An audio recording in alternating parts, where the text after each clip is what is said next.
अपने आत्मा जैसे ये हमारे एक बीमारी ला रखी है इन नकली गुरुओं ने कि जैसे आप जी का कोई भी घर का सदस्य मृत्यु को प्राप्त हो जाता है, फिर उसके शरीर को सभा करने के उपरांत, अंतिम संस्कार करने के उपरांत उसकी अस्थियों को गंगा में डाल के आना कंपलसरी बना रखा है। क्यों बना रखा है, किस लिए? और ये कहते हैं तेरे पिता की गति नहीं होगी, तेरी मां की गति नहीं होगी यदि वहां नहीं डाल का होगा। वहां फिर और ठग बैठे, यहां के भेजने वाले एजेंट अपना कमीशन ले लें और वहां बैठे वो जो गंगा में डलवाएंगे उन अस्थियों ने वह न्यारे चार्ज करें।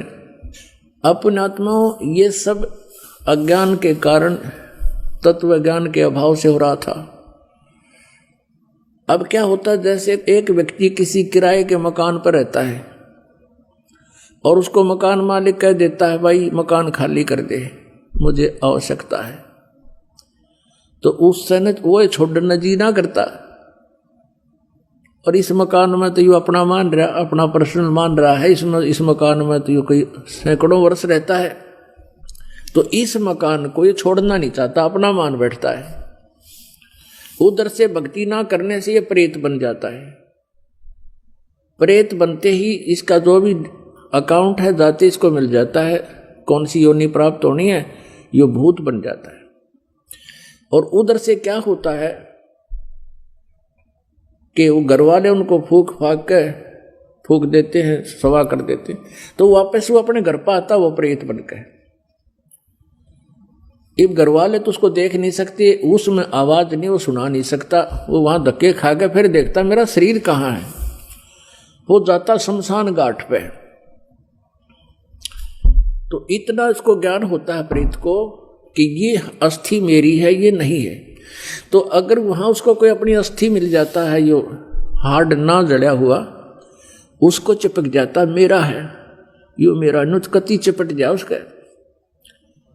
और ये सद ये क्या करते हैं, सेवड़े उन अस्थियों को उठा लाते हैं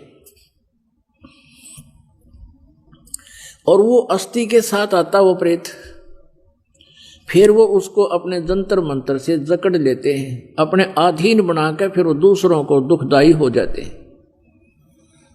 तो इस कारण से इसका उन्होंने निपटारा करवाने के लिए इन नकलियों ने ये सोचा कि भाई इन अस्थियां न उठाकर तुम वहां डालो, ऐसे गहरे जल में डाल दो जहां ये पितर प्रेत बनकर आवे तो उसका हाथ ना लगे, वो चपका नहीं और वापस तुम्हारे घर ना आ जावे, आसपास भी ना रहे। उनका उद्देश्य तो ये था। अब उससे क्या समाधान हो गया, वो तो बनना था वो बन चुका है, प्रेत बनना था या कोई पशु पक्षी बनना था वो तो बन चुका है अपने पूर्व संस्कार से। अब वो नकीते ठाकर डालने जाओ, प्रेत वो बन ही चुका है। तो ऐसी हमारी ऐसी वृत्ति है इस जीव की, उसी आधार से सुखदेव वाली आत्मा का संस्कार ऐसा था कि उसने गंदे अंडे में ही ऐसे उसका अंडा नष्ट हो गया और उसका वो चिपका रहा अपना जान के, मेरा है मेरा है। यह वृत्ति है हमारी। अपना आत्मा जैसे बच्चा गर्भ में आते ही माता को अपनापन हो जाता है और किसी कारण से वो गर्भपात हो जाता है तो बहुत रोती है कि मेरा था मेरा था। ऐसे ही उस अंडे को गंदा होने पर भी उसने अपना मान रखा था, चिपका बैठी थी आत्मा मेरे, उसका संस्कार ऐसा था। और ये सारा कुछ जो होता है पूर्व निर्धारित संस्कारों से ही होता है। जो पार्वती जी को मंत्र मिला ये भी पूर्व संस्कार थे इसके और पूर्व निर्धारित था। अब केवल कबीर परमेश्वर ही उसको परिवर्तन कर सकता है और किसी पर परिवर्तन नहीं होना। तो ये सारा कुछ हुआ तो पूर्व संस्कार से, लेकिन घटना ऐसे घटी हो। तो वो अंडे को जो चिपका में बैठा था वो सुखदेव वाली आत्मा, इसी प्रकार जो ये अस्थियां उठाने की बीमारी लगाई इन लोगों ने इस उद्देश्य से लाई कि जब जय उल्टा आ गया तो वहां शमशान घाट पर बैठा रहेगा। और आपने देखा होगा कि भाई कई क्या कहा करते थे कि भाई ये लड़का वहां जा रहा था और इसकी ठोकर लगी किसी वस्तु का, उस दिन से बीमार है, तो यो भूत चिपटा रहा है उसके अपने अस्थि के, और उसका ठोकर लगी, फिर ये चौधरी था, फिर अब कैसे मेरा ठोकर मार दी, इसका अंडी बनाता लकड़ता ही नहीं, फिर गधा बन गया है। तो वहां उनको दुखदाई होता था, इसलिए उन्होंने ये समस्या हल कर दी कि अस्थि यहाँ से फेंक दो कित यू एक स्थान पर ना चपका रहा अंडे जा धक्के खानता कि तो और धक्के खा लेगा, बाहर चला जाएगा। ये उद्देश्य था। और पुण्यात्माओं कहते हैं यदि आप पूर्ण परमात्मा की भक्ति करते, सतगुरु की संगत करते, ना तो आपने भूत बनना, ना अस्थियां उठाने की आवश्यकता, और आपने यो नाम ले रखा तो कितनी ठोकर लागो, कितने कुछ जाओ चौराहे पर कांडो तुम, और बर्फी खाते हुए आपके निकट कोई भी नहीं आ सकता, क्योंकि ये समर्थ की शक्ति है। एक भक्त बता रहा था कि मैं अपनी किसान था वो, कि अपनी बहन के गांव में ससुराल में गया हुआ था, उनका जमीन ज़्यादा थी, मैं अपने बैल ले गया था उनकी खेत की जुताई करवाने के लिए, हेल्प करने के लिए। तो मेरी ड्यूटी उन्होंने दूसरे खेत में लगा दी, और बहन का बटेऊ जो बहनोई था वो दूसरे खेत में अपना काम कर रहा था। उस खेत के पास में एक छोटा सा तालाब था, तलैया थी, जोड़ी थी, उसमें एक छोटी सी मंडी बना रखी थी, और कोई वहां पर एक 5 किलो एक बेली होती थी, 5 किलो गुड़ का एक ही आइटम बना दिया करते, पेड़ा सा इतना बारा, वो चढ़ा गया वहाँ, वो को पीर प्यार था, पीर की मड़ी थी। वो कहने लगा मैं बैलों को पानी पिलाने के लिए जब गया वहाँ तालाब में, तो मैंने देखा इतना गुड़ दे रहा बहुत सुंदर, मैंने वो उठा लिया, कुछ तो आप खाया, कुछ कूट छेद के बैलों को खिला दिया, चारे में डाल दिया, और नाम मैंने ले ही रखा था परमेश्वर कबीर जी का,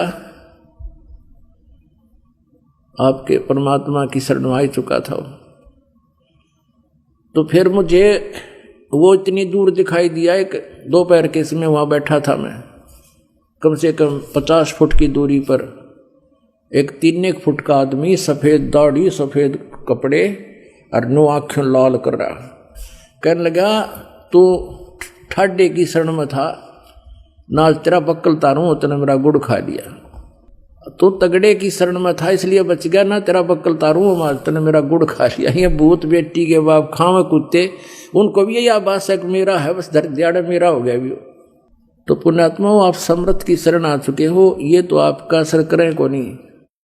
अब यहाँ वाणी सुनाते हैं परमात्मा, सतगुरु मिले महादेव बंका, 84 की मिटी न शंका, 78 जन्म गौरी भरमाई, शिव को रुंड माला गल लाई, अर्ध शरीरी देवी गौरा, जिनका थिर भया नहीं भोरा, नारद मुनि उपदेश बखाना, गिरजा सुनो मोक्ष पद ज्ञाना, सुन हे देवी गौरा माई, 68 तीर्थ पर भी नाई, पिंड प्रधान किए कै बारी, खुली नहीं ये मुक्ति द्वारी, रुंडमाला शिव गले, गिरजा के सिर ही सी, भक्ति दुराई देव को ना परस्या जगदीश, तुमरा देवी रूप विशाला, शिव तो पैर रहे रुंडमाला, बहुतक पर ले हो जाई, लंबी उम्र शिव कलयुग के माई, दीर्घ आयु है शिव अनुरागी, तुम देवी गौरी दिल त्यागी, मूल मंत्र नहीं नाम सुनाया, ताते कल्प होवे तेरी काया, महादेव देवनपति देवा, जाकी करी न गौरी सेवा, कर बंधन कर शीस नमावो, तन मन अर्पो शीस चढ़ावो, शिव है मोक्ष मुक्ति के दाता, तो से भेद कहूँ गौरी माता। अब यहाँ गरीबदास साहिब जी ये जो वाणी बोल रहे हैं, ये जो नारद ने बोली वो बोल रहे हैं, ये ना समझ लेना आपके इसमें लिखा है कि शिव जी देव उनके देव हैं, नहीं। ये नारद जी की बुद्धि के सतर से बता रहे कि वो भगवान शंकर को देवनपति देव मान रहा था, सबका मालिक है। चरण गहो चिंतामणि केरा, ताते प्राण अभय हो तेरा। कमल रूप देवी दिल की न्या, नारद मुनि उपदेसी चीन्या। जद आए शिव मंदिर अवधूता, देवी चरण लिए सतरूपा। चरण पकड़ रोवत है बाला, मोरे शीस किए रुंडमाला। मोह से भक्ति दुराई देवा, मैं जानी नहीं तुमरी सेवा। मोह से भक्ति दुराई स्वामी, हमसे भेद कहो निज दामी। मैं अबला हूँ बाला भोरी, पार निभावो हमरी डोरी। पूर्व जन्म की कथा सुनावो, मूल मंत्र हम शिव गौरावो। मूल मंत्र महबूबे का, ईश सुनाओ मोहे। जुगन जुगन पातक छूटे हैं, छूटत हैं दिल द्रोहे। बोल रही भवसागर हम ही, मोक्ष मुक्ति के दाता तुम ही। शीश पकड़ सुन देवी बाता, को उपदेशी मिला विदाता। ये तो नाही ज्ञान तुम्हारा, हम सो भेद कहो परवारा। गिरजा कह सुनो शिव स्वामी, तारण तरण आद घन नामी। नारद मुनि उपदेश समोदम, ज्ञान ध्यान दीना ज्ञान ध्यान परमोदम। अब यहाँ जब पार्वती जी भगवान शिव के चरणों में गिरकर रोने लगी, तो भगवान शिव जी क्या कहते हैं? शीश पकड़ सुन देवी बाता, को उपदेशी मिला विधाता। पार्वती के सिर को छूकर भगवान शिव जी ने कहा कि मेरी बात सुनो देवी, ऐसा कौन भगवान मिल गया तुझे आज तेरी ऐसी बुद्धि बदल दी? ये तो ना ही ज्ञान तुम्हारा, हम सो भेद कहो परवारा। गिरजा कहे सुनो शिव स्वामी, तारण तरण आद घन नामी। नारद मुनि उपदेश सुमोदम। मेरे को नारद जी ने ये सारी बात बता दी। और दीना ज्ञान ध्यान प्रमोदम। अपनात्माओं क्या बताते हैं भगवान शिव जी? बनखंड चलो गौरी दीवानी, पंछी सुने ना हमारी वानी। के चलो जंगल में चलेंगे, बनखंड में ऐसे स्थान पर बैठेंगे कोई पक्षी भी हमारी बात ना सुन ले, हमारी वाणी ना सुने। जहां एक सुख क्या तरवरता क्या, शिव को आसन तहां वहां राख्या। जहां एक गंध अंड तिसमाही, जिस जानत है समृत साई। बनखंड चलो गौरी दीवानी, पंछी सुने ना हमरी वानी। जब शिव कर से लाई तारी, उड़ गे पक्षी नर और नारी। अब क्या बताते हैं? आसन पदम लगाओ गौरा, मेर दंड सूदा कर भौरा। अब कहते हैं आसन पदम लगा पार्वती, और मेरुदंड को, मेरुदंड भी कहते हैं इसी को, बैकबोन को, रीढ़ की हड्डी को, कि इसको सीधा कर ऐसे। चंद्र लगन में सुरत लगाओ, सूरज सुर को बंद खमाओ। गौरी आदि गणेश मनाओ, हो किलियम किलियम ध्यान लगाओ। प्रथम मूल कमल को जानो, चतुर्पंखड़ी लाल बखानो। ये प्रथम कमल है, मूल कमल जिसको बोलते हैं।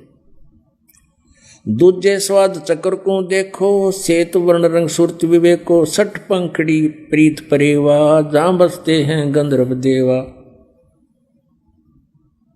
तो ये सब वो नामों का जानकारी दे रखी इसमें, जो दास आपको देता है। पार्वती जी को भगवान शिव ने यही मंत्र दिया। पुण्यात्माओं, अब यहां बताया जा रहा है कि समर्थ पूरा गुरु हो, जिस सत्र का भी हो। जैसे कोई प्राइमरी कक्षा का टीचर है, तो वो भी टीचर पूरा हो। और जैसे कोई मैट्रिक यानी 10वीं तक का कोई अध्यापक है, वो भी अपने सिलेबस से ठीक परिचित हो, वही भला कर सकता है विद्यार्थियों का। तो ऐसे ही भगवान शिव ने पार्वती जी को प्राइमरी तक का ज्ञान दिया था। इतना ही टीचर थे वह। अगर आप ये वीडियो YouTube पर देख रहे हैं तो हमारे चैनल को सब्सक्राइब करें और बेल आइकन को दबाना ना भूलें। अगर आप फेसबुक पर ये वीडियो देख रहे हैं तो हमारे पेज को लाइक करें।